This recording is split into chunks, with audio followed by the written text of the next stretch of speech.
Anderson Silva Israel Adesanya fight happened over the weekend, and it was definitely one that we were kind of waiting to see. How would Anderson Silva look? How would Israel Adesanya fare against the legend Anderson Silva, especially being the two kind of similar styles. Both guys are similar in styles of they're great strikers. They are usually the higher caliber striker that they go against inside the octagon. This is one of the first times that they were kind of going against similar styles. Both guys like to set traps. They like to counter strike. They like to use their kicks when they can. Anderson Silva, at this point in his career, is much more of a boxer than he is a kicker. Doesn't kick quite as much, and he's a little slower with the kicks. But he also, I think, he's a little bit more timid to land the leg kicks because of the injury that he had years back. So most of the kicks that Anderson Silva will throw now will be somewhere in the body of the head region. He's kind of veered away from throwing the leg kicks. You know, the media after the fight saw this fight very differently than in a couple different ways, in about 3 different ways, and I'll explain. A lot of people, I think the majority of the people were very much entertained by this fight. I was entertained by this fight. A lot of fans thought the same thing, and here's why. This is what has always made Anderson such a draw. Aside from his ability to finish fights and do some of the spectacular things that we had never seen yet inside of the octagon, with the front kicks and the up elbows and things that, being innovative inside the octagon, leave a lasting memory in the fan's brain. But other than that, he had a way of kind of toying with his opponents, kind of doing moments that were very memorable. And he did a lot of that in this fight. And that's the kind of stuff that when you're watching it, you're kind of scratching your head, or you're asking your buddy what's going on, or you're just kind of so intrigued by it. It's entertainment, and it's the entertainment value that Anderson Silva has always brought. On the other side, you have the young up-and-coming guy, Israel Adesanya, who's kind of an Anderson Silva 15 years ago when we see hints of greatness, is when I say that. And so that draws you in as well. And Israel is another guy. Knows how to entertain the crowd, knows how to speak very well, does little things inside of the octagon that make you say, what did he just do technically wise? Or just showing a little bit of charismatic type of movement while he's fighting as well. So both guys entertaining, a back and forth fight somewhat. And for the entertainment value, I was very pleased with the fight. When it gets down to the nitty-gritty part of the actual dog fight, it wasn't that good of a fight. A lot of people, when they watch fights, they want to see special things happen. And these guys were trying to go back and forth with special moves. And you see it sometimes if 2 Taekwondo type fighters will fight each other. They're doing move for move. They're fighting the same style. And it's a little bit too pretty is what I'm getting at. Sometimes fights need to be ugly. I think what we saw in this fight was Israel had much more respect for Anderson inside the octagon than he truly believed he would have. He said before this fight that he was going to take him out. He was going to Anderson Silva, but he wasn't able to do it. It's not easy to take Anderson Silva out. You know, it's been done before, obviously, with Chris Weidman and other fighters.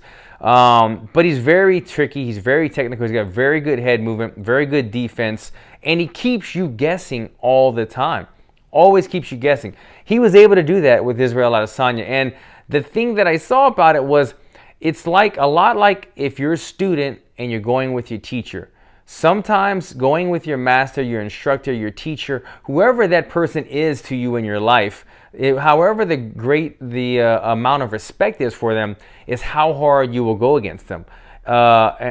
And if you have an older teacher or somebody who's been kind of a big brother or a father figure for you, you're not going to really get in there and make it a dogfight when you go with them. You're going to be very technical, and the only thing you will get them with is usually something that's very clean.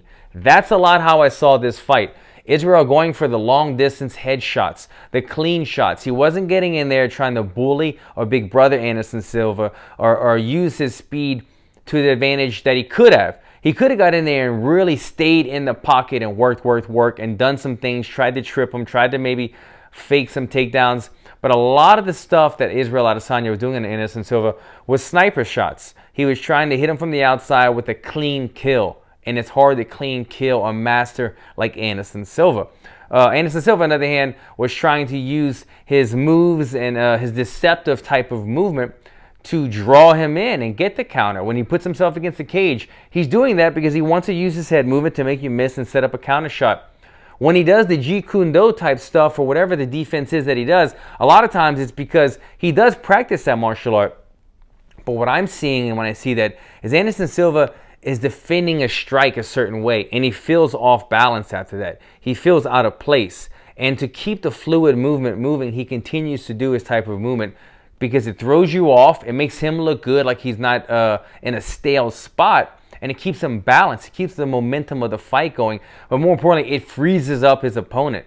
And he was able to do that. Anytime Israel missed a shot and Anderson Silva started playing his games, it froze up Israel. As good as Israel is, it did to him, the young gun, as it did to all of the guys that lined up for Anderson Silva years and years and years. The last thing I saw was other fighters talking out. Other guys, I think it was Chris Weidman, Bohashinya, guys like that, speaking up, kind of saying that Stylebender isn't as good as they thought he was going to be, that maybe he was a little bit overhyped. Some people agreed, a lot of people did not. Chris Weidman was one of the first people to take out Anderson Silva back in 2013. So 6 years ago, when Anderson Silva was in his prime or at the end of his prime, is when Chris Weidman took him out twice. I know one of them was a gruesome leg injury, but nonetheless, he was able to knock out Anderson Silva the first match. About 6 months later, he was able to take him out on an unfortunate incident, but he was still able to take him out when Anderson Silva was still in that prime type of part of his career. All these years passed, and the losses that Anderson Silva has surmounted over the couple of the years towards the later stages of his career, and then had this young prospect, the guy that they say will be the future of the division, not be able to take Anderson out, not be able to do that much damage, aside from a swollen eye from a couple good left hands and stumbling Anderson once. He wasn't really able to damage Anderson too much, as you would think one of the futures of the division would be able to do. So that, I think, is where the guys are speaking up. I think that's where Chris Weidman and Bohashinya and guys like that, guys that are competitive in that division, they're looking at it completely different. They're not looking at it from the fans' point of view. They're breaking it down systematically and saying, I took out Anderson Silva when he was younger and faster. And they're saying, if you can't do it now, why are you getting so much hype? I think the answer to that, though, is styles make fights.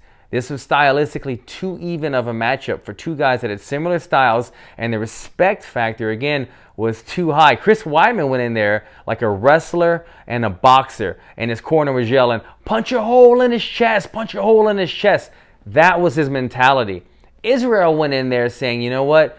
This is a moment that's almost surreal to me. Like he said in his post-fight interview, it was like me playing Michael Jordan, and whenever you see yourself from an outer body experience playing one of your heroes, you don't quite fight with the same grit and determination and the kill factor that you need to take that guy out. You're going to fight a very sharp fight, but you're going to fight differently. And I think that is why he fought differently. At the end of the day, it was a fun fight to watch. I wish there were 2 more rounds. We could have seen a lot more over the course of a 5-round fight, but obviously these guys did not train for it. I do think Israel Adesanya is a future guy in the division. Will he be the champion? Will he be that guy that can't get past the #1 guy?